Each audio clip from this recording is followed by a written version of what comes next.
The birds and bees.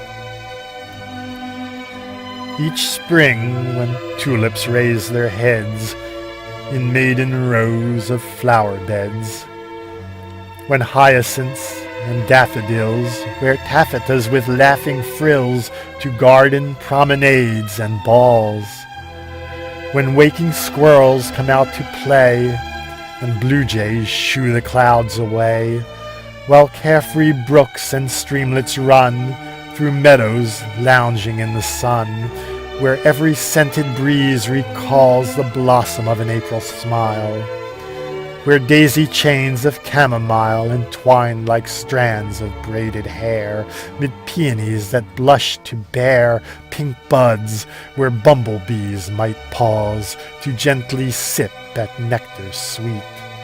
Bouquets of hummingbirds compete with paper fans of butterflies, reflected in a young girl's eyes, where daydreams rise like garden walls.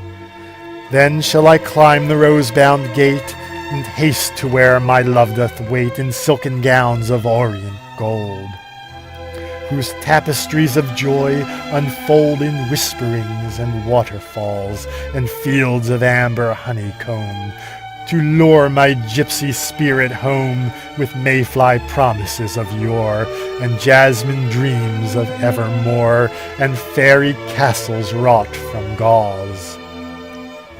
Still youth resigns itself to fate. The paycock preening for his mate were less a vain and wanton bird than suitors hanging on a word who've pledged their souls to true love's cause.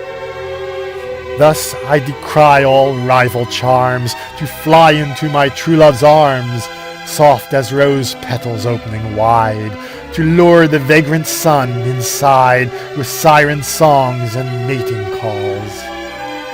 And in my lover's arms entwined, an earthly paradise we'll find. Then shall our reckless hearts take wing to welcome love as warm as spring, for Cupid's witchcraft thus enthralls all those who yield to nature's laws.